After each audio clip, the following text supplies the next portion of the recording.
Good afternoon, everybody, and welcome to the Takeup. As you can see, we're having a little bit of technical difficulties, so I'm going to go ahead and fix a couple things and get things rolling for you. Hopefully, you can't hear all these sirens and stuff going on here at the office. It's the beautiful and brilliant studios. I was trying to get things closed up so you guys don't hear everything. But let me go ahead and stop and tell you again the show name, the show title, and what's going on. Today, we have episode 73, Pricing, Protection, and Purpose. Hopefully that everybody who is in here can hear me. Everything's going well, and we'll just make our best attempt at making this work out, folks. Sometimes things happen outside of your control in your near vicinity, and you can't do very much about them. Apparently, today that was some sort of automobile problem outside. So if the sirens have now died down, hopefully you guys can hear me all right, and we can get things going. But suffice it to say, hey, unexpected things happen, and that's why I'm talking about this pricing. What do we need to do for our pricing to make the most sense of it? How can we handle ourselves well as far as protecting ourselves and getting our customers to understand where we are and how we're operating? And purpose. How can we keep ourselves intrinsically motivated no matter what's going on? Even minor emergencies, right, folks? Anyway, so let's go ahead and get into it. I want to go ahead and say hi to people who are in the comments hanging out with us today. And also, if you're here at the cusp of a long weekend, I'd like to say thank you for being here. I will certainly try and provide you with some useful information, certainly some discussion about these things. I will get back to more technical embroidery and digitizing talk in the coming weeks. But I will tell you, we're still up in the air for next week, because next week is the first of the DAX shows, Decorative Apparel Expo shows, where I will be teaching right during the Takeup slot. So we are going to have to discuss what we want to do for that. Maybe a preview show, maybe a premiere of a previously recorded video. We're going to have to see, and we might also move the show into the weekend and do a live show from DAX. But yeah, still trying to effort that and arrange that for folks. But let's say hi to everybody who's in the comments today. Number one, let's go ahead and get everybody dealt with. So you guys know I am here, I am listening to you, and you are actually live. Cindy King says, good afternoon, Cindy King out in Texas. Hope you're doing well out there. Just our mention, that countdown is intense. Yeah, I did the countdown to try and give myself some time to get things sorted out. Like I said, there were crazy sirens out there just a minute ago. Luckily, everything has stopped for a minute, so that's good. Frank Dunn out in the UK. Thank you for sharing, Frank, and being part of the community. Good evening, Frank. Mike says, I have to sit with this one out, but great topic, though. Yeah, listen to it later. Also, there's some good stuff in the links list you might want to check out. Reciprocator number one checking in. Jeff Fuller of the Embroidery Nerd and Fuller Embroidery Works checking in as well. Jeff, hello. Happy to see you here. Jenny saying good evening from out in the UK. Happy to see you here. And Just is in from Sweden. Happy to have you. Christine Shreve, hello. Christine, I'll miss you at Dex, but happy to hear you here. And here is Lisa Shaw, good friend of mine. And also, as I am from the beautiful and brilliant studios that you know from my green screen, my friend Adam, working with Embrilliance here. Good afternoon. We'll have to leave early as we're splurging with a visit to Chef Bob's Lobster Trap food truck. Maybe you just put that in there so I would say Lobster Trap. For a late lunch, had to laugh at the memory of the food truck comment. Yes, indeed. Mike says, would love to hear if there's a reasonable middle ground pertaining to the 2021 environment, somewhere between analyzing all shop costs and the generic per thousand stitch that nobody believes anymore. Okay, thank you. Yeah, we're definitely going to talk about that, because I think we don't have to analyze every shop cost ever, but we do have to know what's going in and out of the door. I do actually recommend some of those things. I mean, time studies. If you don't know at all how long it takes you to do a job, even just a generic version of time studies, I think, helps you. But I think a lot of this for me today is talking about theory, is talking about what kind of pricing we get into, and certainly about charging things that are justifiable for what you're doing. Because some of the questions I had this week, and I have to shout out to Sean. I won't say your last name in case you don't want to say it, but if you're listening and you want to come on, go ahead and say in the comments what's going on. But shout out to Sean for being one of the people who is chief among the questions. I had multiple questions about pricing this week, but Sean, I specifically answered about something that I'm going to talk about today. But yeah, lots of folks in, and I wanted to say, yeah, certainly there is a middle ground. By the way, number one, since we're talking about pricing, is what I always say. If you want to hit me with that dollar per thousand, you can miss me with that stuff, boys.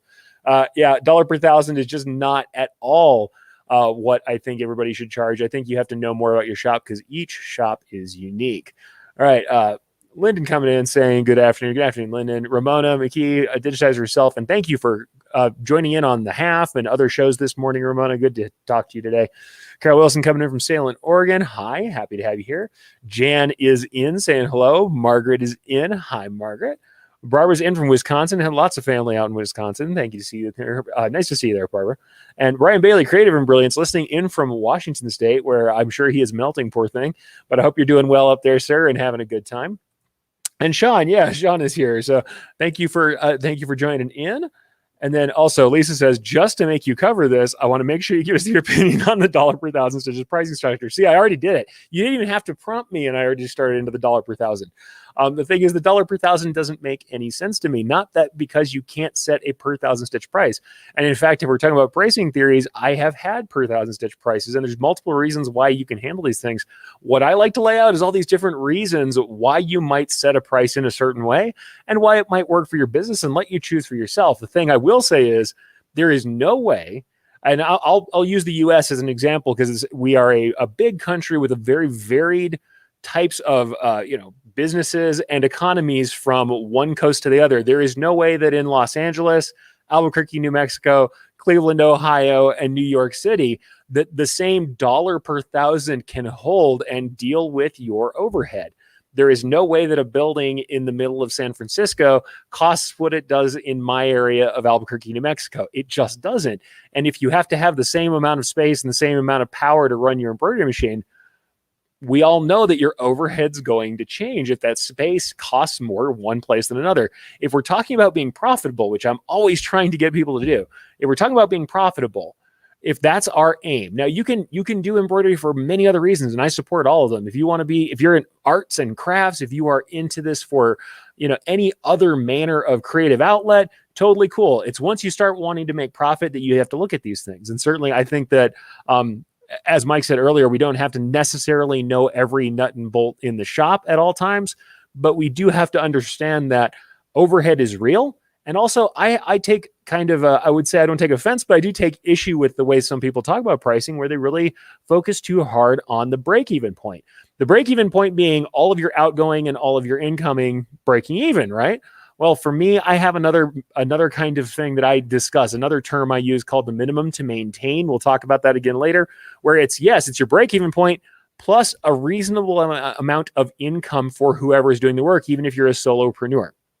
A reasonable amount of income to make sense of what you're doing. So that's one of those things I like to tell people.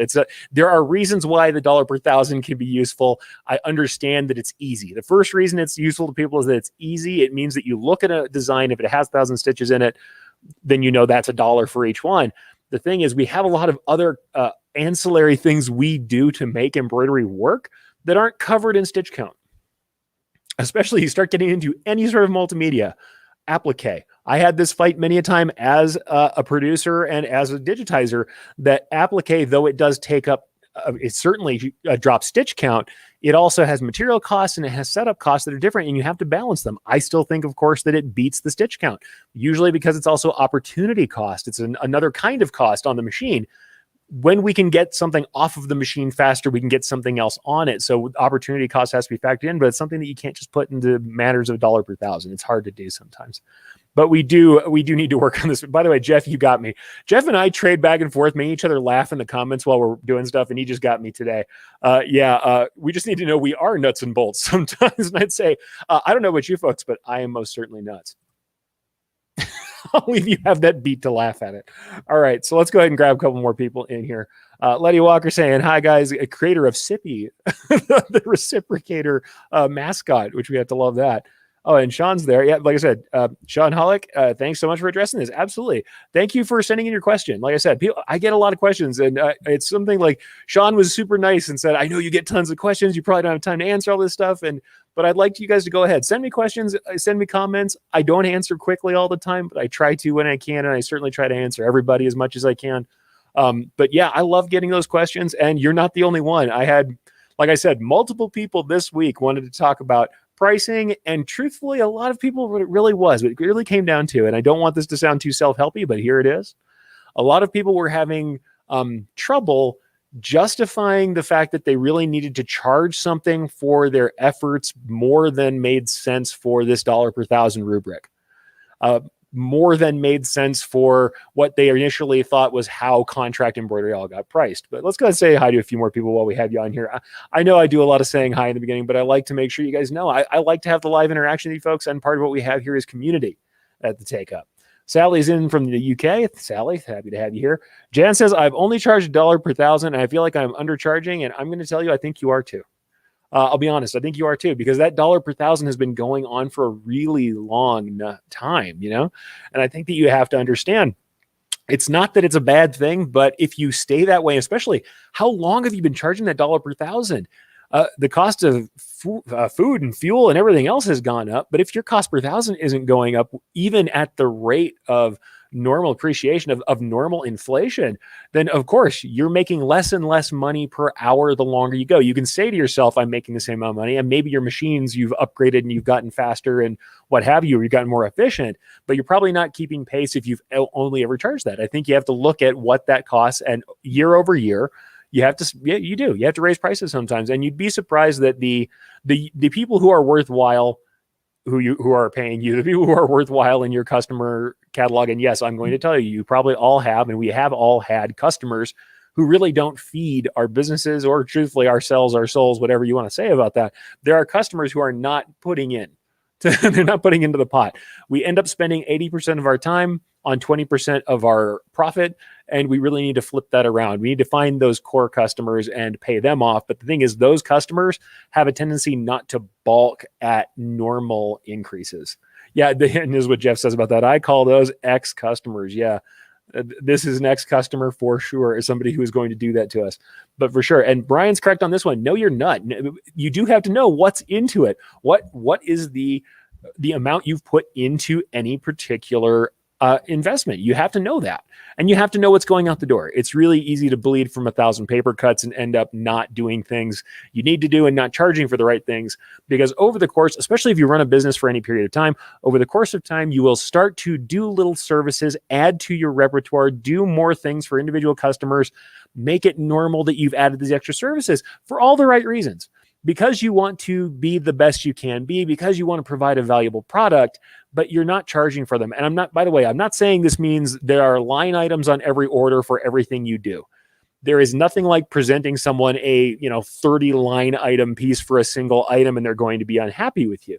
At the same time, it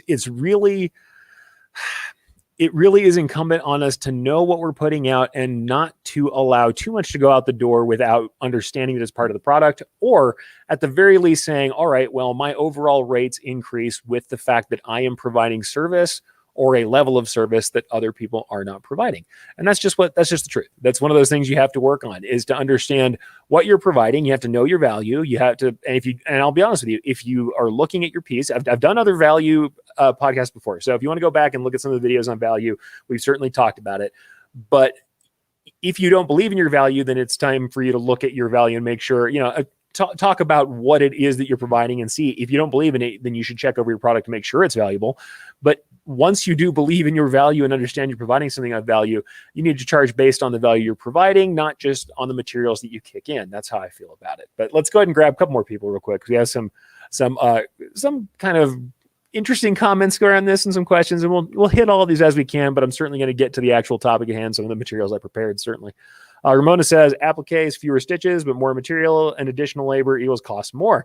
And I'm going to say, for me, in production with larger items, when we did jacket backs, stuff like that, with the time schedules we had set up, the way that it made sense to us, a lot of the times applique would just be a wash. So what we would use for it is, like, for us, we were not charging much differently for stitch count to applique. Sometimes less. I would say it was sometimes less, but especially if it was something very simple that had a single color big block of applique involved. However, we ended up where that was valuable to us as a interesting thing that we were doing that other people weren't. And what I would say is, when you're providing more visual interest and the customer likes the piece and its specialty, it's not just standard embroidery, that can be seen as a value add. But that's something that's to do with perceived value, not necessarily actual value. That, and for us, we would sometimes push applique, like I said, to avoid opportunity costs, because if I have my machines tied up for 3 extra hours a day stitching big fields of color, if I can stitch that low density fill over applique, or if I can completely applique that without any fill whatsoever on top of it, the truth of the matter is I end up where, yes, I'm tying up a cutter maybe, and yes, there's some time involved in placement, but nowhere near the amount of time that I'm spending in stitching a giant field on a jacket back of one color. Now that frees up my machine to take on other jobs. So part of this cost, like I said earlier, it doesn't necessarily have to go directly to customer facing costs. It can also, or customer facing, something that's billed.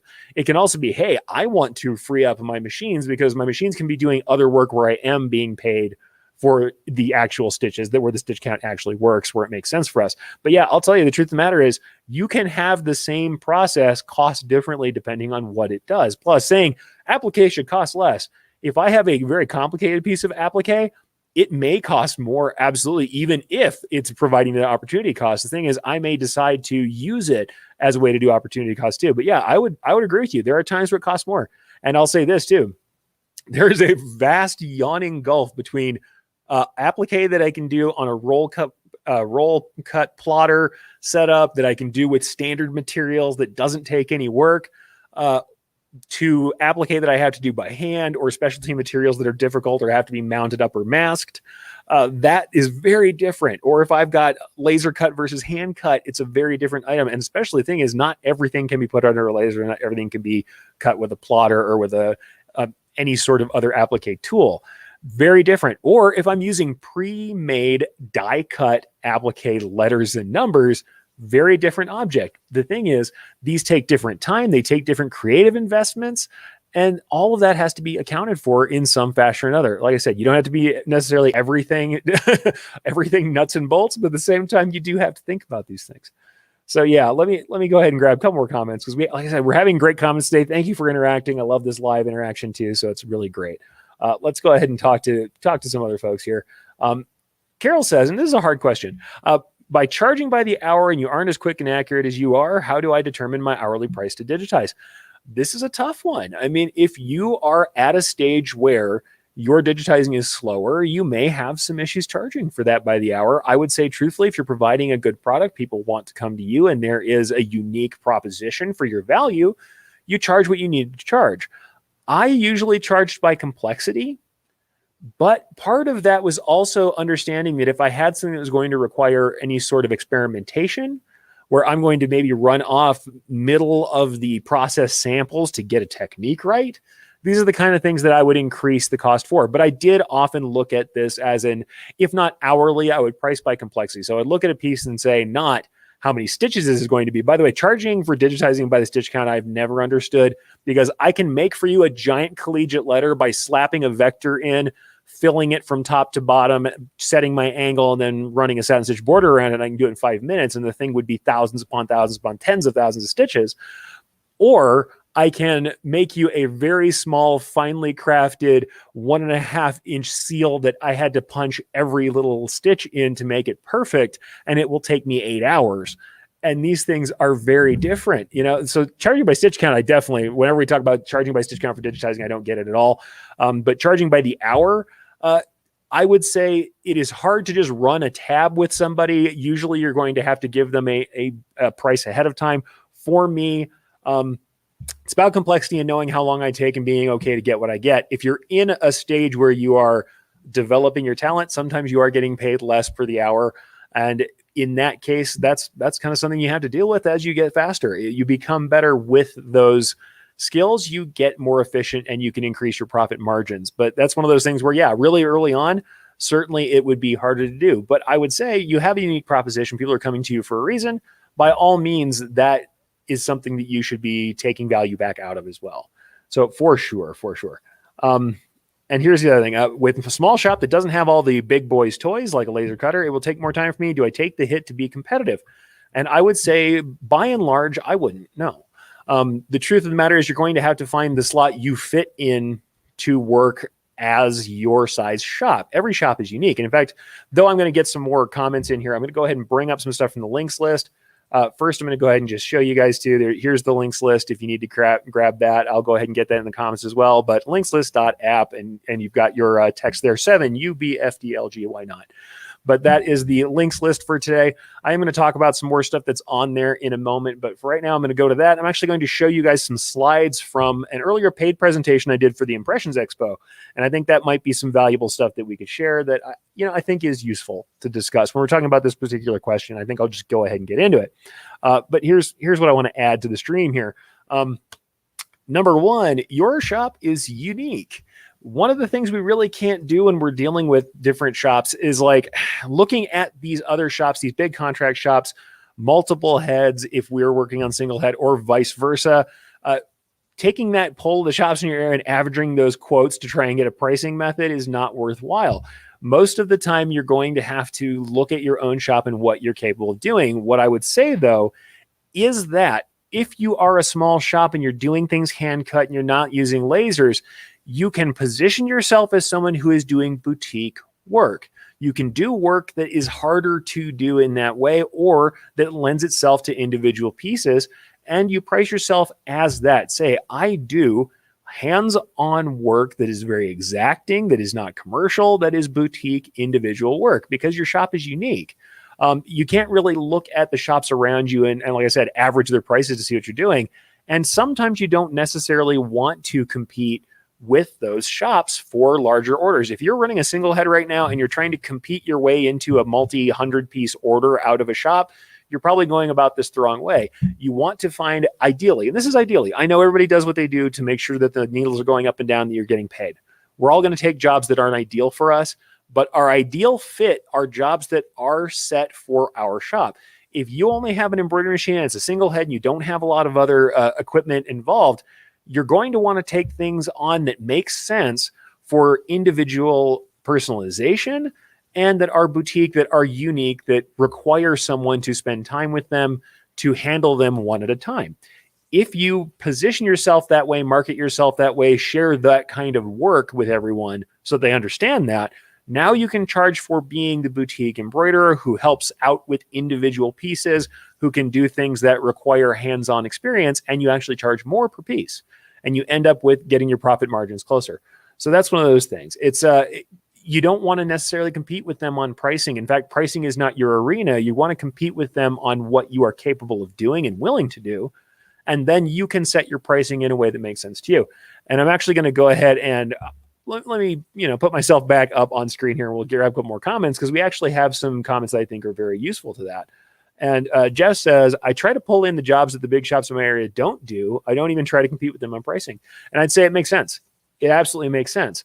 I wouldn't want to have that kind of competition. I'm going to tell you that if you are in a place that works for you in this fashion, I don't know everybody's neighborhood. I don't know everybody's community, but in my community and many that I've been around in consulting, you can find larger shops that want to pair with smaller shops because they are not looking to do 1 to 12 piece orders pretty frequently. Usually now these days it's less, but they're not looking to do sub 10 piece orders necessarily. And they're definitely not looking to do individual personalization on every little thing if they're a fairly large shop.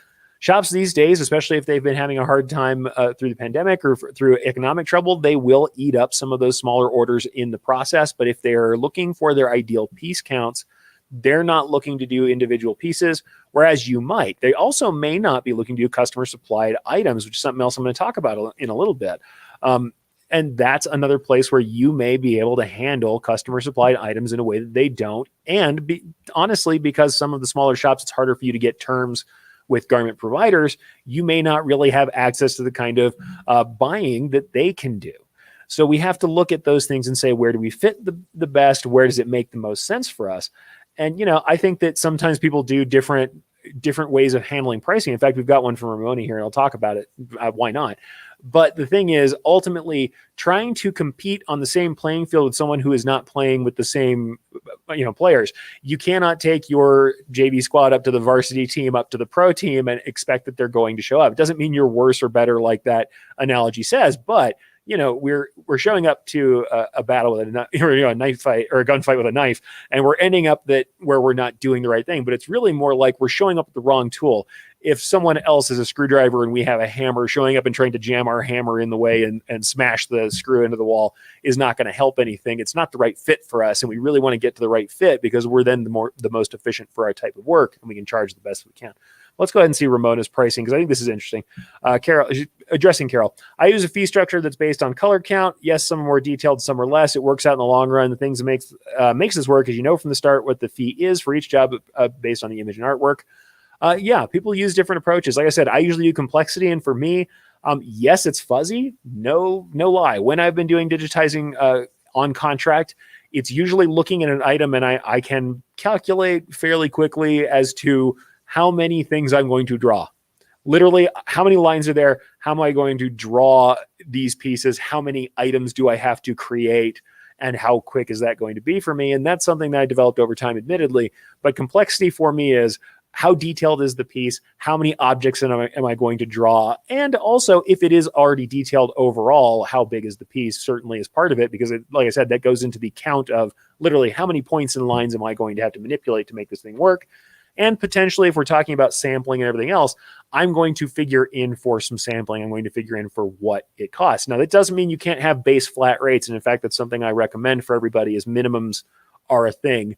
Minimum rates are a thing for sure, because there's always an amount of overhead that you can't avoid in just handling an order. And we can talk about that in terms of of things that we do in embroidery, certainly. But even if we're not talking about, let's say we're talking about digitizing, even if we're not going to talk about the actual process of digitizing, every order, no matter how simple it is, will require you to communicate with the customer, provide some sort of sample image to make sure they know what something's going to look like, and handle all of the overhead work of just literally talking to them, billing them, explaining things to them, and giving them their assets. That is unavoidable. Whether I make you a one single custom letter for a monogram, or I make you a jacket back, that amount of work is going to be the base level that I can't avoid. And the same thing is true for embroidery, certainly. We are talking about hooping. We're talking about packaging in the most modest way. Even if we're just talking about throwing things in a bag or a box and taking them out of a bag or a box, checking them in, checking them out, handling communications. Like I said earlier with digitizing, there is a minimum amount of work that you must do to take on any job. And I think that merits us having a minimum fee that we will take before we're going to put a hoop in anything. Before we're going to touch one node, we will have to get paid a certain amount. And I think that's true. And I think that's, and certainly we're talking about counts. Jeff actually has a comment here that's interesting as well. Talking about counts. If a company has a minimum charge, I'll order until I hit the minimum charge rather than pay more for one. And that's true too. Sometimes when you have breakdowns, where I do offer kind of a justification for pricing breakdowns is in order to encourage volume. And sometimes people say, why are you trying to encourage volume by getting paid less? It depends on the process. Some things, sublimation on a single heat press, single head embroidery, sometimes that process doesn't really add up as much. Certainly, I will say, I think that there are efficiencies to be had by not having to rethread, change over to a new design, et cetera, that might make sense for volume to still allow you at least the ability, if you wanted to discount on volume. But especially when you're talking about like multi-head machinery and dealing with literal counts that are the head count of the machine, well, certainly we want to hit counts that jive with the number of machine heads we're going to throw at a job, so that we never have a run that's running one piece on a multi-head machine. And we don't also then have to switch over or leverage a single head to like mop up the small singles. It's great to use count discounts to encourage people to hit those lines. So that's a different thing altogether, but I think it is certainly worthwhile. Let's go ahead and grab a couple more comments before we go further in. Talking about applique and specialty stuff earlier, I love this. Jeff says, let's try this stingray leather. Yeah, sometimes it's a bad idea. Yeah, sometimes a specialty and creative work doesn't pay off. And that doesn't mean we don't do it ever. It does mean we think about it if we're talking about pricing. It does mean we think about it if we're thinking about making it part of a product line that we're going to service for any period of time. I'll say this. When I am working on e-commerce and I will do company stores, you better believe I'm choosing staple garments for most things that I know run well, that I know I have access to and could get more of when I need to, and that aren't going to be problematic for me. Because the truth of the matter is, if it's something that I have to supply for any period of time, and it's something that I know I'm going to be throwing on the machines all the time, even if it's lovely to provide people with specialty fancy items, those really shouldn't be the staples unless I absolutely have to make them so to pull the order or to get the work in the door.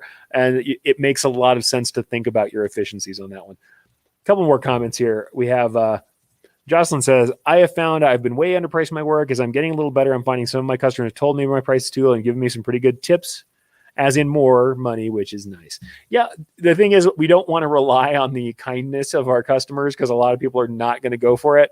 But at the same time, yeah, I mean, the best customers we have are those people. And believe me, the other funny thing is the people who are willing to pay, eventually those are the people who are going to treat the nicest and give the extra services to, because those are the people who are going to not only be willing to pay, but they're very likely to share your business's information, to partner in what you're doing and work with you.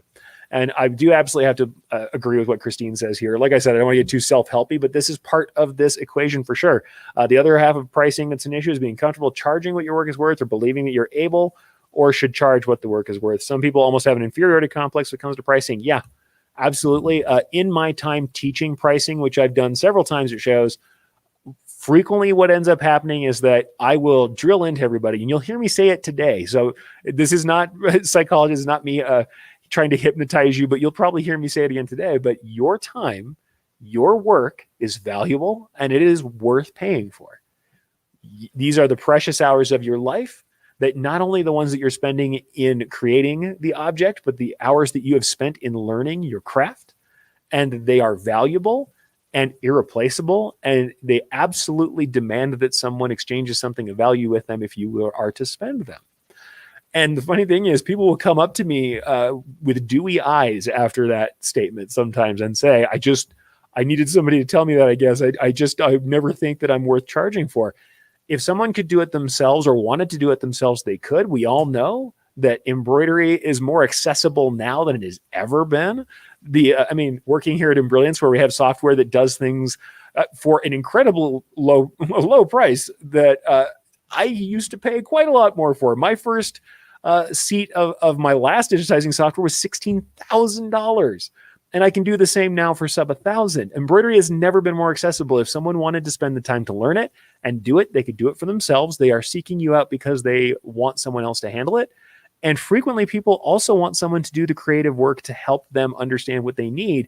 And if we're going to be the kind of people who keep abreast of our industry, to understand what's going on in it, to understand the trends that are out there, and to continue learning techniques and putting ourselves out there, we deserve to be paid for that. Doesn't mean we should gouge people. Doesn't mean we should look for ways to get paid for things we didn't do. None of these things are true. And the thing is, getting paid shouldn't be a dirty word. This is an exchange of energy for something that you're putting your energy into, and they're putting their energy into you to get that product because they want it. If they didn't want it, they wouldn't be talking to you in the first place. And the last thing you need is a customer who doesn't want your product, who's there for some other reason. I mean, honestly, that's what, as Jeff said, that's an ex-customer for me if I can help it. Certainly, don't get me wrong. If you're paying, you're paying. And I am a commercial person through and through. I always tell people, if their money is still green and folds, I'm good. We will do your work as long as it's something that's not hateful or awful. But the truth of the matter is, we don't want customers who aren't enthusiastic about our product. And we do want to make sure we're producing a product that makes customers feel happy about it. One other thing here too, let's grab in. We've got a couple more people that I would like to comment or get those comments on. Sean says, I'm wondering about small things like occasional name on one item versus 50 items. Yeah. Small counts. This is one of those things we always, in the shops that I've been in, we always charge more for small counts because of that amount. There is this base amount of work that has to be done. We have to select threads. We have to provide you with your preview. We have to make sure you're happy with what you have. We have to communicate with you, and we have to do that stuff no matter if we're doing 1 or 50. And for those small items, we're definitely charging a minimum. Like I said, even though this has been years since I've been doing embroidery commercially myself, we would not put a hoop in something for less than $10. I mean, that's really not happening. Now, don't get me wrong. Once we were at larger counts, then there were times where we were. But when you're coming in with a single name on one object that I have to stop, take your order, enter your information, and run somewhere to have something done, $10, $15, $20 is a reasonable minimum for the amount of work that's going to go into it. And like I said, value isn't about the work that's going to go into it necessarily. You could be the only person who does a certain kind of work. You could also just be the person who's available right now to do it quickly. You could be someone who's valuable because people like to deal with you and they enjoy working with you. There's multiple ways why you become valuable to someone. And part of it, or hey, you could just be the only shop that's open right now. Whatever it is that makes you have a unique value, there is something worthwhile in charging for that. And I don't believe that that's gouging. We want to do fair prices, certainly, and knowing what's fair in the market is fine. But understanding that there is a cost to everything you take on. And if I do, let's say, I'm running a rush order, I'm doing one single name, and let's say I have something on my single head equipment already. If I bump somebody else's order and potentially throw my production schedule out for you to get in right now, a rush charge isn't me saying you're a pain in my butt. I know we all talk about the PETA charge, right? That's not what a rush charge is about. The rush charge is I still have to get my orders on time. And if I'm at full capacity, which you should assume I am, and honestly, when you're talking about your capacity, you should always assume you're going to be at full capacity. If I'm at full capacity and I bump something off, the likelihood is I'm going to have to stay late or pay someone to stay late to continue finishing the work that I was already doing right now, which is scheduled to go out the door.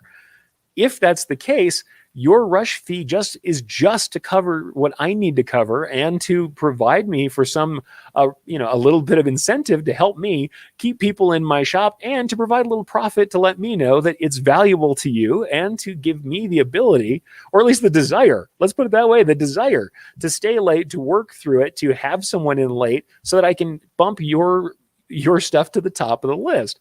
Rush fees aren't a pain in the butt fee. Rush fees justify the kind of extra work we're going to have to do. And if we are at full capacity, may justify what we need to do to either eventually have extra equipment so that we don't have to bump something off. That's investment thinking in that case.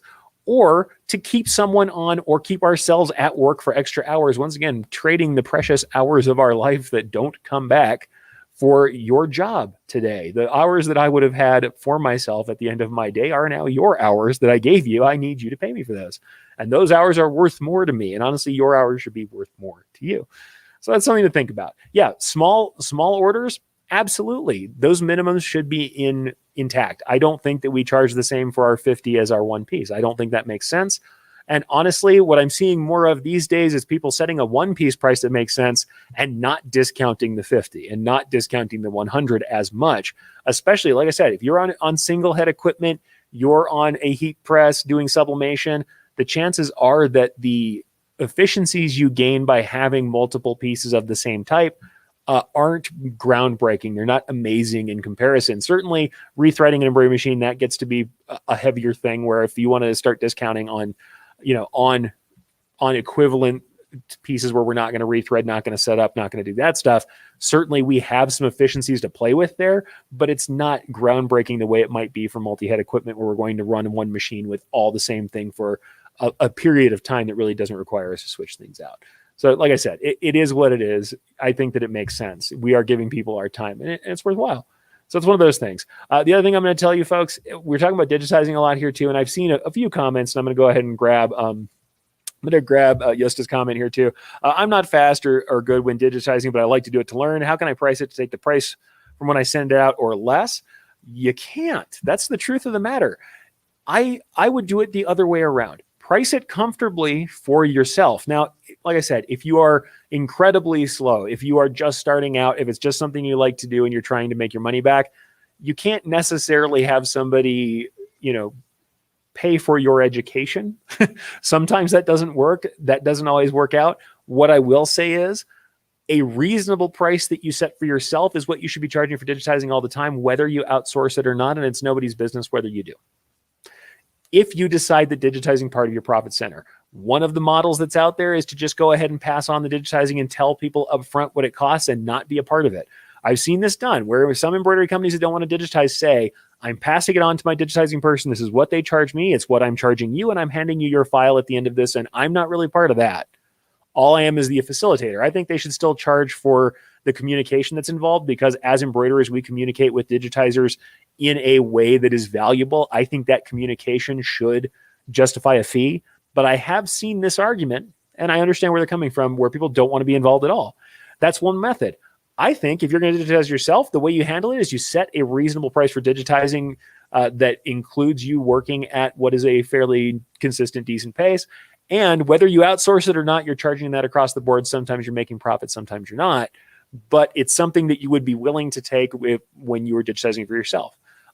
Absolutely. If you're just starting and you're very slow and it's something where you would have to charge an inordinate amount compared to what you would do outsourcing, the truth of the matter is you can take that on for yourself if you'd like to. You should probably charge a reasonable fee. And honestly, if you're at that stage, sometimes you take those things on for passion projects and you charge people and you're not making a tremendous amount of money if you're learning.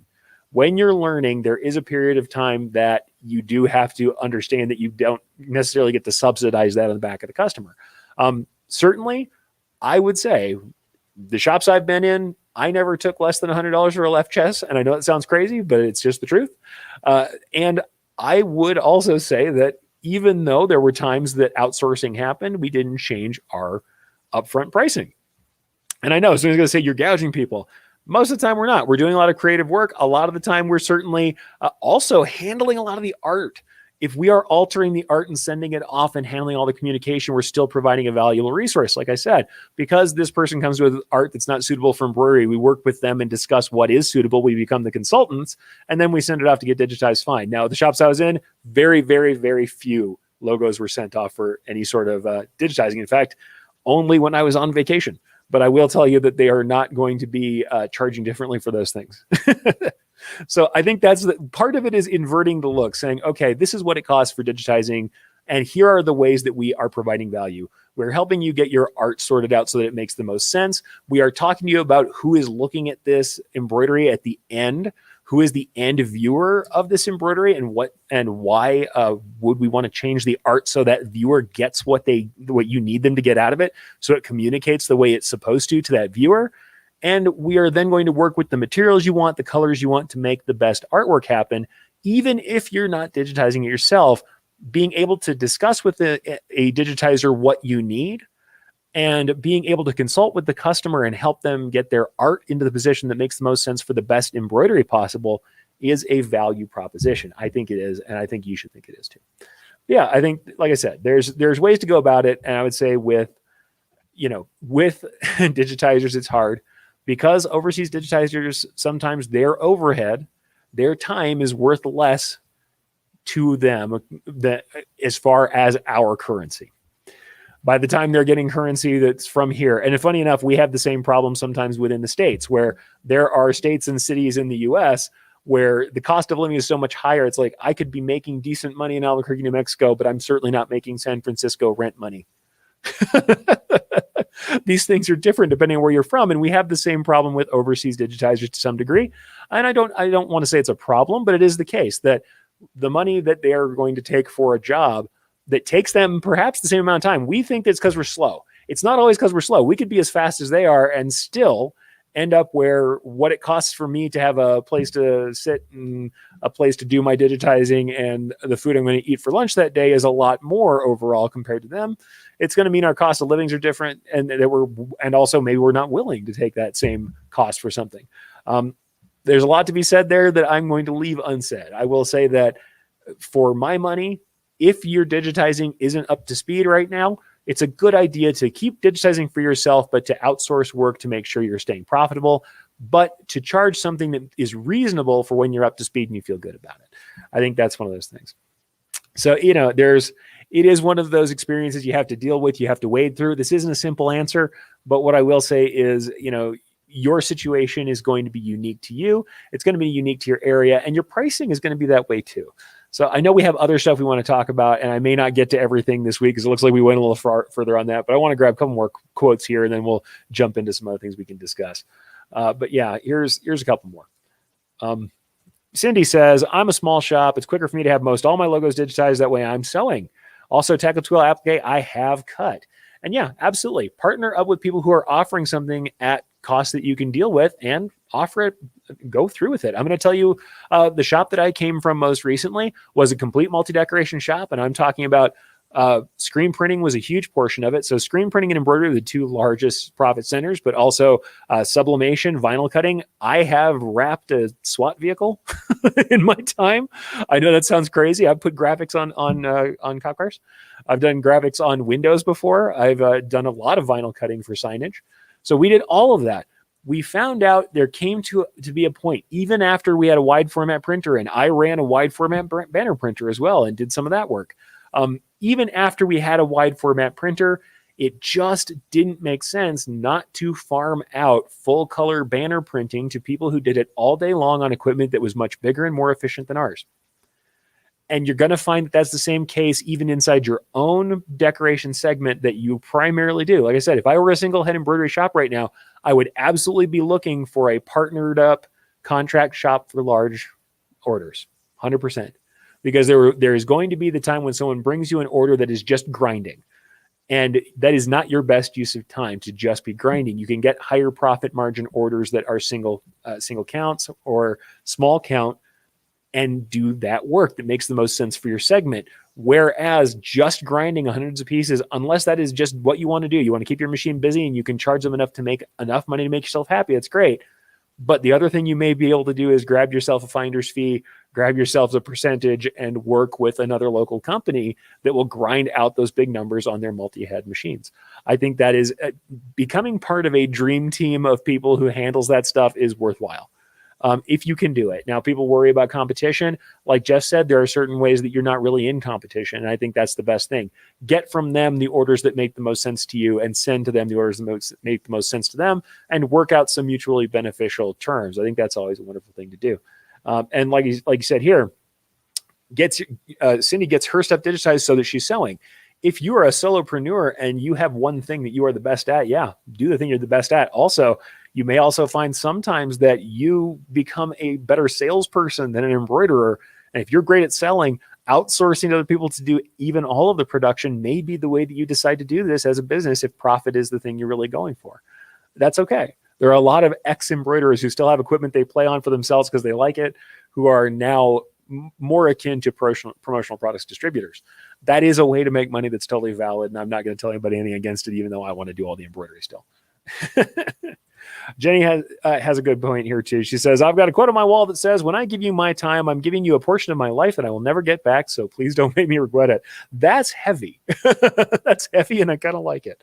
So yeah, that's one of those things I enjoy, folks. You know, understanding what we're actually doing. We're giving away the hours of our life. It's not just time on the machine, but then also understanding that anything we decide to invest ourselves in, invest our time in, is an opportunity cost that takes from something else. So that's why we need to make sure we're making something back from it and that we're covering our nut, as Brian said. We have to make sure we're covering what we're putting into it, and that includes our time, that includes who we are and what we do and our efforts. Those are all worthwhile. If someone else wanted to do it, they can do it for themselves. They don't want to. That's why they're here for us. We are the people that consult them and help them and make them more, especially if you're talking about business to business, we are making them more profitable by making sure they have garments that are awesome, retail stuff to resell to their customers, uniforms that make them look professional, items that they're going to sell in their own shops, identity items that let people have top of mind awareness of their brands. We are helping them. We are consultants for them. We are juicing up their work too. And that's valuable and we deserve to get paid for it. So like, but then, you know, sometimes you have customers who don't always fit into that. And I like, this is what I love from Jeff. As much as customer trust is necessary, I also don't like this either. Scariest customer answer ever. You decide. I trust your judgment. My favorite thing is, oh yeah, you know it's cool.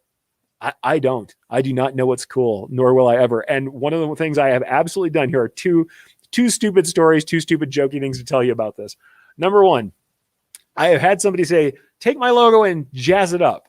And the way I finally got them to quit saying that is I grabbed their logo and I superimposed a saxophone on it and sent it back. And I was like, jazzy enough, or do you have some other notes?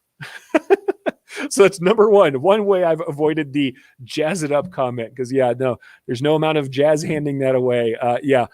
Jazz it up is not a direction of what we need to do. We should talk about something else. Now, certainly I can give them ideas of what I think would be interesting, but I'm certainly not going to go on to digitizing, especially, and I'm not starting to necessarily thumbnail sketch or do any artwork either.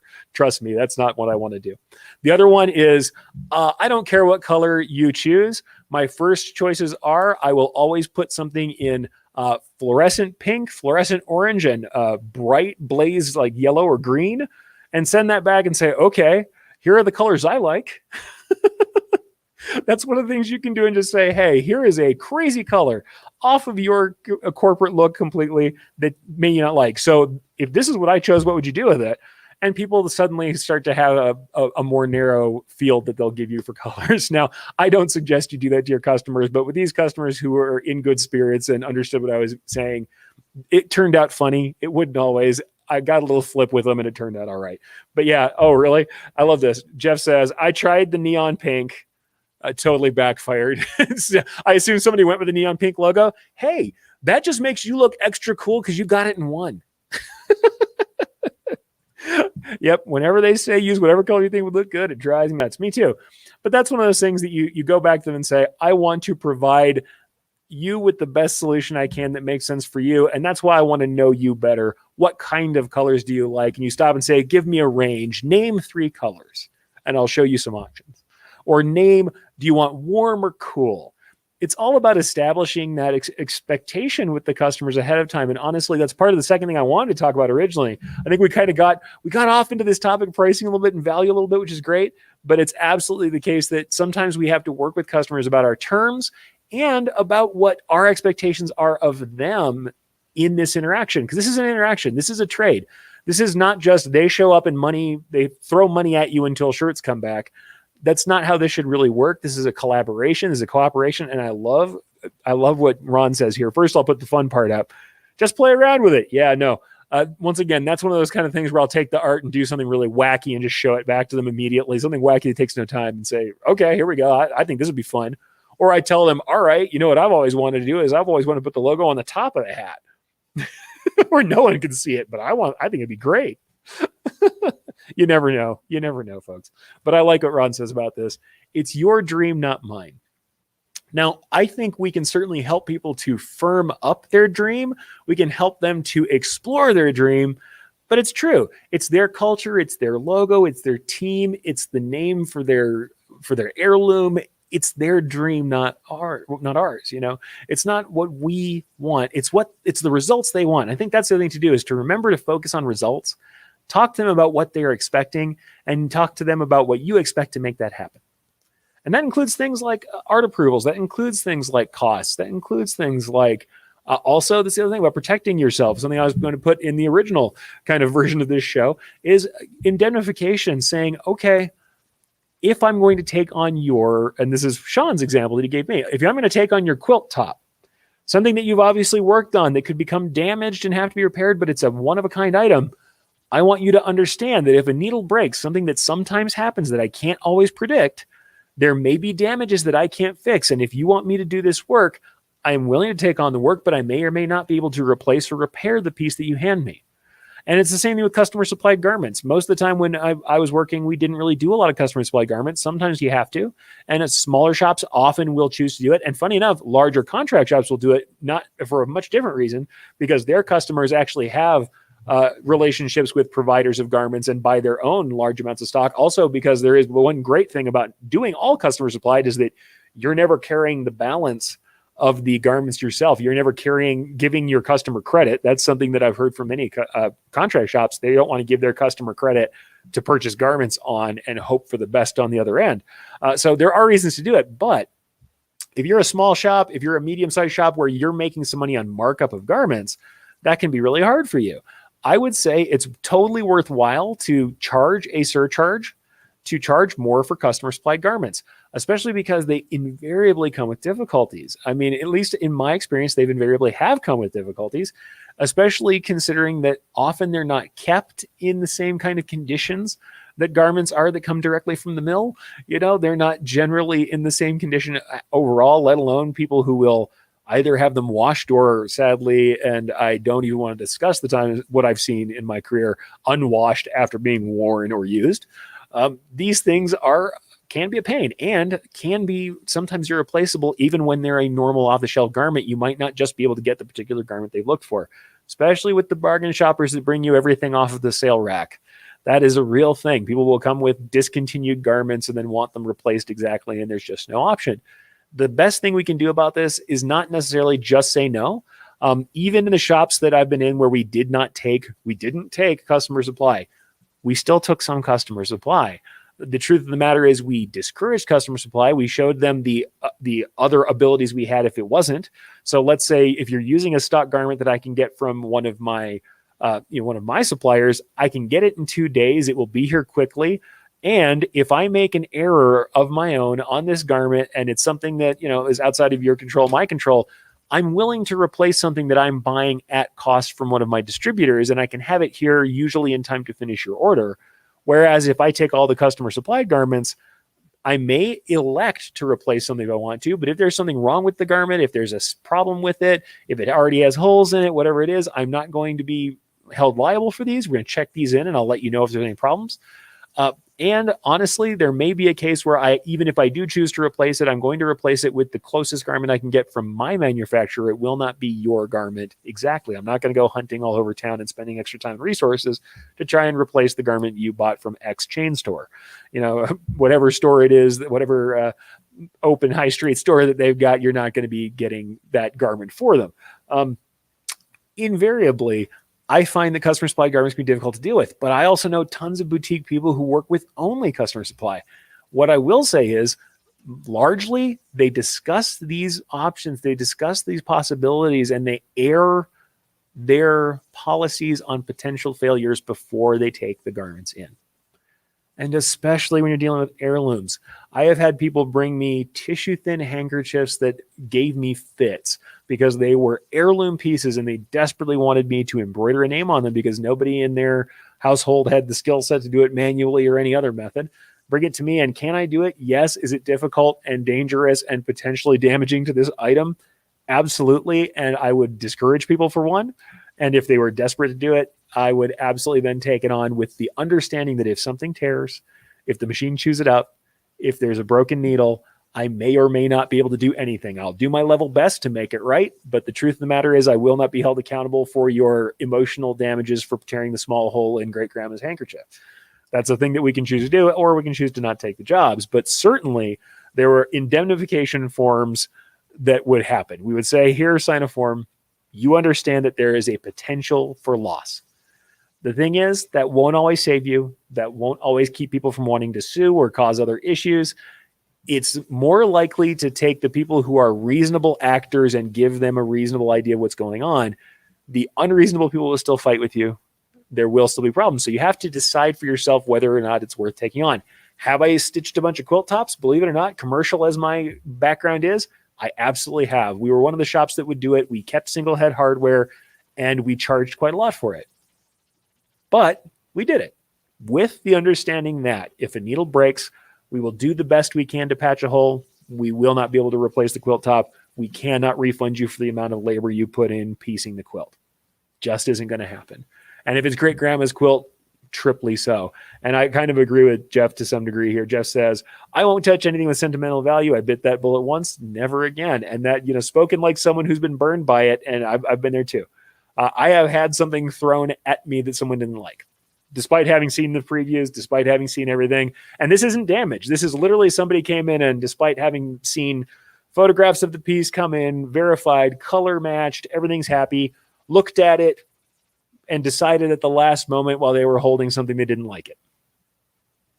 These things happen. Sometimes it's better to understand what we should sew and we shouldn't. And I'll also say I've had people who also say they don't want to do it because they have very expensive items. I know I've had, I did a set of leather jackets for a local casino, the elders who are running that casino, where these jackets were ungodly expensive. And the truth of the matter was they made me sweat. The people who I was working for decided we would do them, so we did them. But there was certainly a part of me through that whole process that, my teeth were chattering for sure, because replacing one of those, dealing with the aftermath of one of them dying would have not been fun. So you had to decide for yourself what it is. What I would say is, even though a lot of these forms that we fill out, I don't think if you really brought them to the full brunt of the court of law, would they hold up? Not always. I think the good thing is most reasonable human beings, having signed a thing and being told all of these options, are not as likely to then pursue you or get in the same kind of state that they would otherwise. But what I will say, and this is absolutely the truth, no customer expects anything to go wrong. Even when you tell them this stuff, they always expect it's going to turn out all right, or that you're going to be all right with it if they hand it off to you, because if they didn't, they wouldn't hand it to you. And when things go wrong, it can sometimes be difficult to make it right. So customer supply, there's always that difficulty. It's a very different thing if somebody's just bringing you some off-the-rack product than if someone's bringing you an heirloom or something that they've made themselves. Like I've told you guys before, I've done some cosplay work. That's also nerve-wracking sometimes. Luckily, most people will bring you yardage, and they're going to make it into something later. If somebody brings you for something for decoration that they've already done a bunch of difficult labor on to make it what it is, that is a different world altogether. So, and here's one more fun comment from Ramona. She says, I hate the font guess. I was talking about customers who don't tell you what they want. I tell them, here's my idea for a cute script. If you had something else in mind, send me that font name. Boy, the hunting of fonts is something that everybody understands very well who's worked in this business for any period of time. What I'm going to say is go back to the font episodes. I've got several where I talk about digitizing lettering. Don't hunt fonts too long. If you have a picture of them, digitize those 5 letters, folks. You don't always need to hunt the fonts. Ask me why I know a tremendous number of typeface names to the point where the joke is that I'm a secret typographer, and that's actually what I do is set type in my spare time. Well, yeah, because I've done a lot of font searching and truthfully a lot of creation of text pieces and fonts. But hey, truthfully, yeah, a lot of font working in my time. So briefly, I'm going to just go over the last couple points of pricing. I think we'll talk about a couple little things into bonus time here as far as kind of your purpose. Like I said, it filters into this idea of whether we're here for profit, whether we're here for creativity, whatever we're here for. You have to set your success condition and know what you have into something and what you want to get out. And I think that's where we're talking about purpose. Certainly, the other thing I want to talk about was just that I've done some fun pieces once in a while, and I think that self-directed projects and fun pieces, creative pieces, fuel both your business and your interest because you need that desire for mastery and what have you. But as it comes to pricing, I think purpose and pricing do go hand in hand because it helps you to understand value when you're putting value in, you know why you're here. But suffice to say, some of these things that I want to show you from the slides on pricing, the idea that your shop is unique, don't price by committee as best you can. Know what prices are in your area, but don't ultimately let that be the reason why you price something exactly. Don't price by committee because you're going to miss something. Absolutely. I don't take polls. I'm not trying to do that. I do understand what things are. I'm not trying to price that way. So price per thousands and spreadsheets, they don't take you into account the way they should. This is just a little thing to show you what I think is interesting about most shops. And there is more than this, but take a look at this. Your shop's position is made up of different parts. Your total costs, what your local market is like, the niche market that you are well suited to serving or that you know best is another value you have involved with yourself. If you have a market that you know best, that you can serve best, they're going to get more value out of you and you can get more value back out of them. So any other unique values about you, whether this is creative ability, whether this is equipment you've invested in, whether these are skills you have, or if it is literally that you are just the most personable person in the decorated garment industry, that's a unique value you may have. Whatever you do best is something else you can demand value from. What your region is like, what kind of cost things are there, that is part of it, but it is not the entirety of what you should price on. And your equipment, like I said, if you're a single head shop, if you're a multi-head shop, if you're a large shop or a medium shop, ideal orders for you are going to be different. And you have to know that to know what your pricing really should be. So yeah, we talk about doing math and calculations, but this is the one thing I'd like you to take out of that. When everyone else tells you to find your break-even point, I want you to keep in your mind the minimum to maintain, which is your break-even point, paying all your outgoing, all your costs, plus, at the least, a reasonable wage for all you do, especially for solopreneurs, especially for people who are on their own running small shops, cottage shops. I find that this goes by the wayside.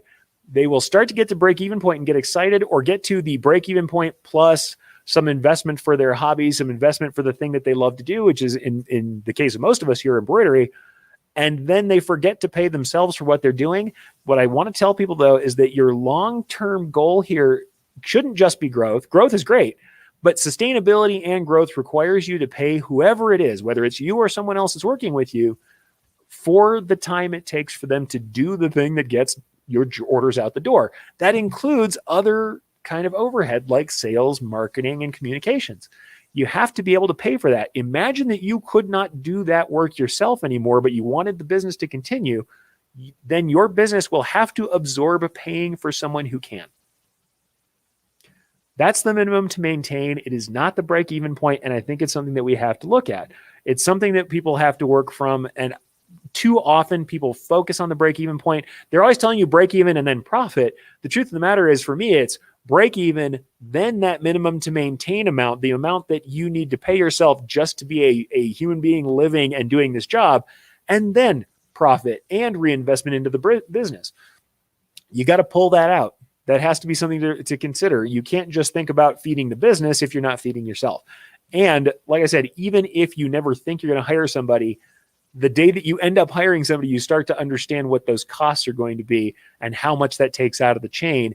Better off if you're paying for each position in the chain as you go. Certainly when you start and you're doing everything on your own, it's not like you're going to pay yourself 3 wages for all the different people who would do this. You don't have that volume, because imagine then you're only working part-time at each one of those jobs, but you do have to pay for each one of those jobs. And you have to understand by the hour, by whatever metric you'd like to go, how you are going to pay for that person, whether it's you or someone else, those work hours to get covered. So that's the minimum maintain. And if I have to have one thing to get into people's heads, that's it. After that, we can fixed and variable expenses, all this stuff is that. The other thing is to understand your production possibilities. And depending on how you go, this is an older calculation. I'm sure now people calculate with higher stitches per minute, but this is one of those things to think about. There is a limited number of thousands of stitches that you can put through each machine head per year. There is no way to get past it. And depending on your shift that you decide to work for yourself, or that someone else is working for you, or in your shop, you have a limited number of literal stitches that is possible for each period of production. And we have to understand that too. So we have the production possibilities, we have the costs we're paying out, we have the costs we have to pay ourselves, and we have to understand those things in concert to really understand pricing. And this is why I like to tell people that I think you do need a minimum. I think you do need to cover your other costs, because especially if you are the only person doing the work, well, who's going to do the threading? Who's going to do the communications, the email, the packaging, the everything? Well, if you're not running the machine during that portion of time, or if you're not doing whatever other tasks during that portion of time, you can't exactly call that all part of your production possibilities either. And this is also why you can say that your number of working thousands per head per year, and when you have to divide out all these costs across those thousands, why do they differ for different shops? Well, because different shops have different capacities and have different things they have to pay for. So, initial pricing can be different, but that's something to think about. Without going deep into it, since we're already in a bonus time, just think about this, folks. Shop is unique. You have a different value position than anyone else, and it's made up of all the things you are and the area in which you are working, and that's your position. And though, yes, we need to do calculations, I just want to make sure you think more about the minimum to maintain yourself long-term as an entity, instead of just thinking about how to break even and not be losing money. You need to be thinking about maintaining yourself as if you were employed at the very least, and then work on profit as well. And like I said, think about your production possibilities. How many thousands can you actually put through your head per week, per month, per year? Whether it's 1 head, whether it's 6 heads, whether it's 24, 48, or 100 heads, how many thousands of stitches can you actually put through the head per year? And like I said, this calculation certainly is based on maybe a little older equipment. We're talking about an average stitching speed of 500 stitches per minute. But in this case, I'm also not counting out for things like color changes, rethreading, hooping, what have you. This is an average running time over the course of a day. It might be a little higher than this, but I find that this is a good baseline. And like I said, if you look at this, 500 stitches per minute, 6 full production hours out of an 8-hour shift, because we have all the other setup time and other things that'll happen, and presumably breaks. 251 working days in a normal U.S. year with holidays, and that gives you 45,180 thousands of stitches that you're going to get out of that head in a year. I'm not saying that's the calculation for you, just like $99 a thousand isn't for everybody. This is one way of looking at it. I'm not saying you have to do this math. I am saying you should think about it. At the very least, think about the reality that there is a limited number of thousands of stitches you should put through your head or can put through your head a year. And that when you're pricing, you have to understand that. And when you take a cluster of those thousands out for a job, it takes away the opportunity of something else that might go there. And we want to make sure that we pay for that opportunity cost as well. I think that's valuable. So yeah, like I said, something I think is valuable to look at. I'm going to go ahead and grab the links list and just show you a couple of other things that are on it, so you can take a look at those if you would like. One of those is the pricing for profit article. It's just got a short breakdown of the math and problems and dealing with value just a little bit, but it actually links to a longer article that I think is valuable from, it's an older article, but it's something that I wrote for Wearables Magazine and that I think is useful. Just a little bit about profit that's easy to go into and talk about. Other things that are on there. This is just a fun one. If you want to go listen back, this is from a couple years ago as well. This is an episode of the Two Regular Guys Before video where I talk about pricing methods and actually talk about them in a fair amount of detail. Back when I was with Deco Network, previous to my illustrious time here at Embrilliance, but it does have some discussion in it about pricing and how we work on these different methods and markets and how we deal with whether or not we're charging for markup or digitizing, what have you. So there's some interesting stuff there. Plus, it's just fun to listen to the old phone version of the audio only podcast from the two regular guys. I thought I'd just share that as well. And that's pretty good stuff. By the way, I'll go ahead and put this link in there because we had an ask here. We got Sally saying, where can I find the links after the broadcast? Let me go ahead and grab you this right now, because I think I usually put these up in the first comment, but since we had a little bit of, like I said, I would call it technical issues, but we got some interruptions when I first started up. I didn't get these into the comments. This is the links list, and I'll go ahead and put the banner up so you can see it. linkslist.app/7ubfdlg. And go ahead and copy that out of there or go to the comments and grab it. I think what I'll start doing, maybe I'll start putting up a QR code on screens. You can point your phone at it. But these links will allow you to check this stuff out later.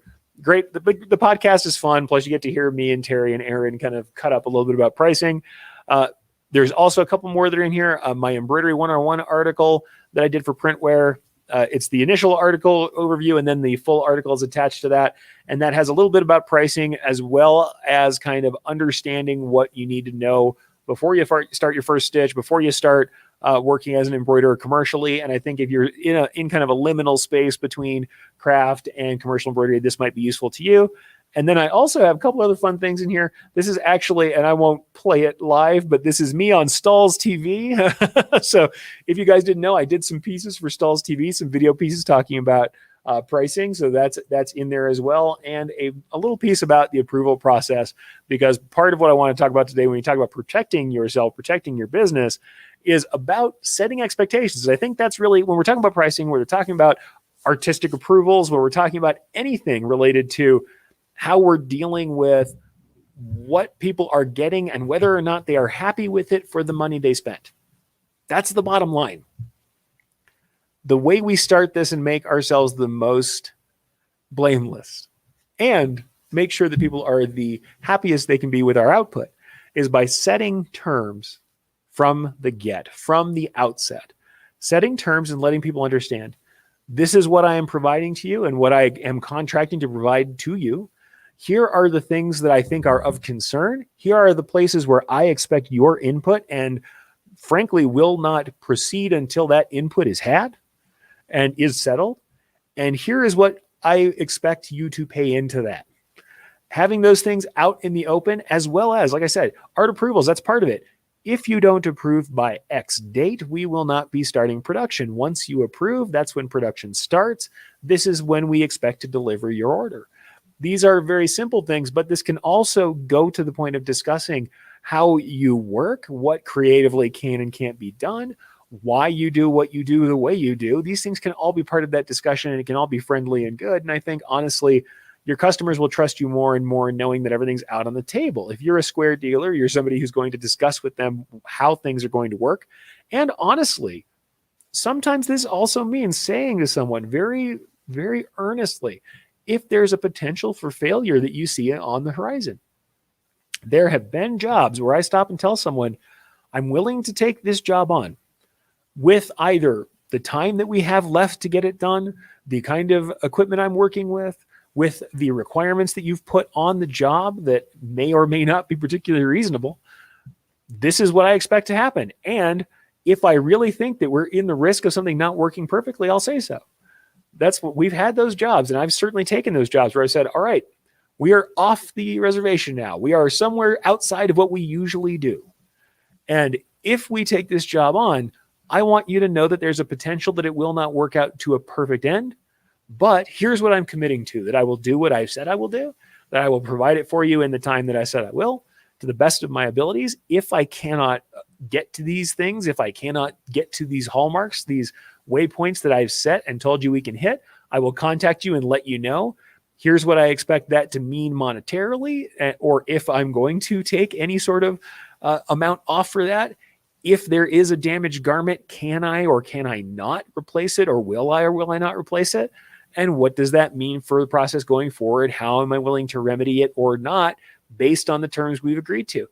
Certainly you don't want to be off-putting to a customer. I'm not saying you go out to and say, here's the deal, hit the bricks if you don't like it. That's not what I'm saying. What I am saying is when there are real concerns, we should bring them up and we should tell somebody the reality of what we're dealing with. And we should also let them know the value of what we're providing and not shy away from saying, here's the value I'm providing to you. This is what I expect to get out of you for it. And this is worthwhile, and I think you should go for it. Though I will say there have been absolute times where I have said to someone at my own peril, at the loss of the particular order, if this was my logo, my jacket, my piece, my quilt top, whatever it is, I wouldn't do what you're asking me to do. And even to the point of telling them, I'm willing to do it if you require it. I'm not sure it will work. I will try if you want me to. I think that the results won't be something that I like. I've said that before, even when I was willing to do it. And I've also had times where I flatly had to say, what you would like me to do, I don't think will work. And to the best of my abilities, I don't think I can do it. Most of the time, I haven't had to do that. But when it is real, when I absolutely think it's not possible, I've told people I don't think it's possible or it's a good idea and offered them the opportunity to go somewhere else or help them to find someone who's willing if I can. But there, you do have to be upfront with customers, and that's part of protecting yourself. Certainly, forms for customer supplied garments, yes. Surcharges for customer supplied garments, absolutely. A lot of places that I've been at where we did mostly supplying our own garments and we had relationships with distributors, that surcharge could be up to 30%. Because honestly, most of the time we are taking things at cost and we're marking them up at least keystone, which is doubling that cost value before we start charging for decoration. And by the way, that would be garment plus markup plus decoration costs if you're following along with some of my earlier classes at home. And if you guys want to hear more about that stuff, I'm absolutely willing. If you want to have a discussion in here as part of the Takeup later on about pricing, where I discuss pricing models, we can do a pricing model review if you like. But no matter how you slice it, what it really comes down to is understanding what you're worth, understanding what you have into something, and not, I wouldn't say demanding, but being willing, having what I always say is this, because it feels audacious sometimes, having the audacity to ask for the value you are actually worth. It feels audacious. It's not really. We should be able to ask for what we're worth, and we should absolutely be able to work on things in that space and know that we're getting value that is equal and commensurate with the value we're putting out. And like I said, for a last word on purpose, it's something that I think I'll cover again later. I'd like to get back to some more technical topics, and we'll see. Like I said, next week there may be no show. If that's the case, I will try and put out some sort of video before that time or premiere a video in the slot so you guys can at least say hi.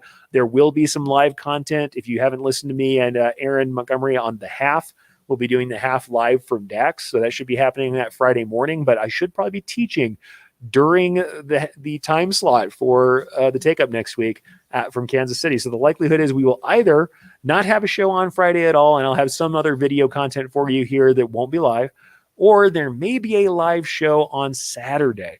So I'm just going to let you know. I'll try and get that posted as soon as I can. It's kind of shaking up as to how that'll work or what space I'll be in on Saturday to let that happen.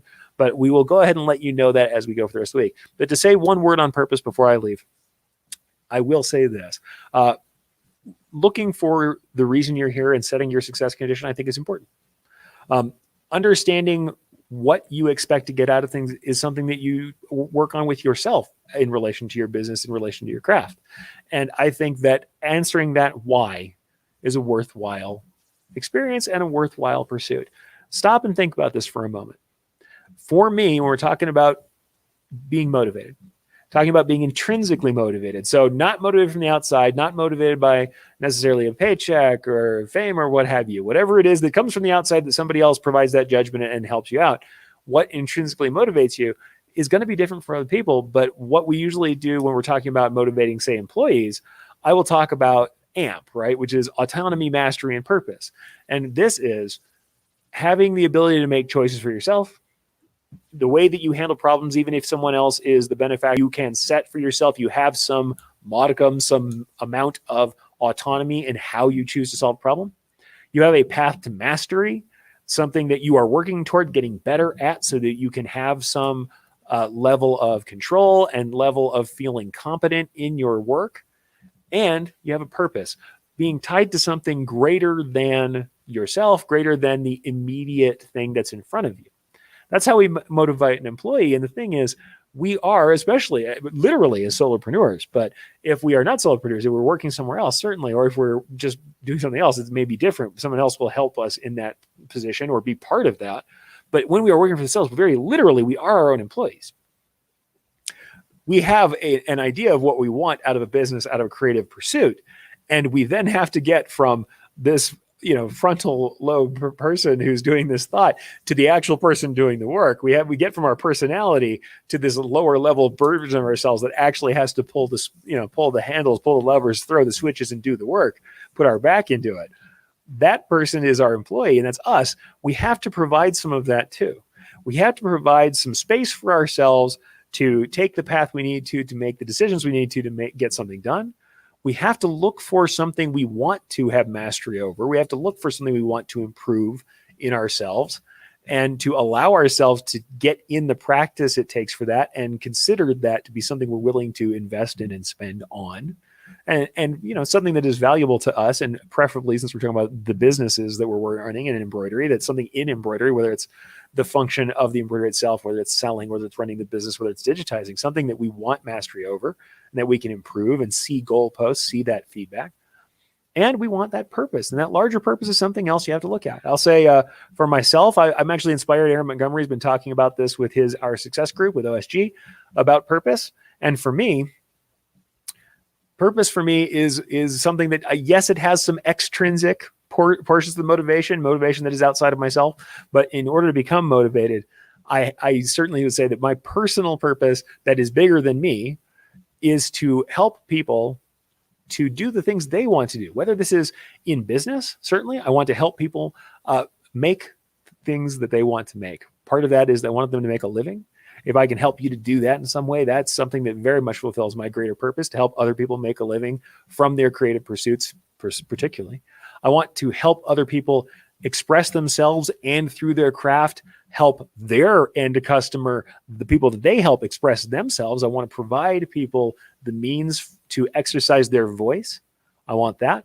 I want to help people identify themselves and to affiliate with the groups and feelings and movements that they want to affiliate with. That's part of my embroidery purpose. And overall, I just want to be here to help. And I think that's what's bigger than me. Certainly in embroidery, that means I want to be here to answer your questions. And that's in the community of embroiderers.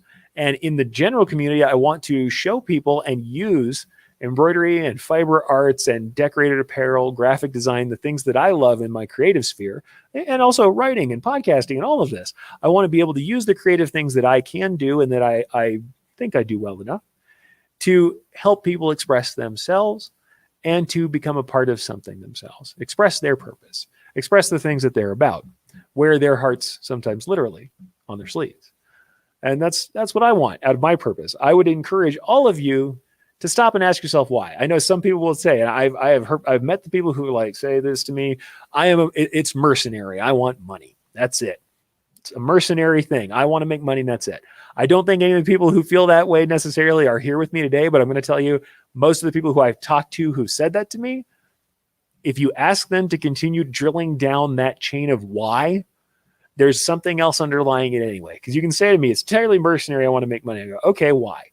Well, because I want to have enough stuff to live nicely. Okay, cool. Why? I want to be comfortable and I don't want to, I was poor once and I don't want to do that again. Or I want to be comfortable and I want to have a good position in my community. And sometimes it's really purposeful and they say, I want to give back. Sometimes it's literally, I've had a hard time and I want to be comfortable. The thing is, you usually get down to something that's deeper, and frequently it's something else. I want to be well known in my community so that I am someone who has influence, and I want to use that influence for a good reason, often. And even if it's not for the best of reasons, it still usually is more than literally just stacking numbers in a bank account. It usually has something more to do with their personality, with what they've lived through, with who they are and what they're about.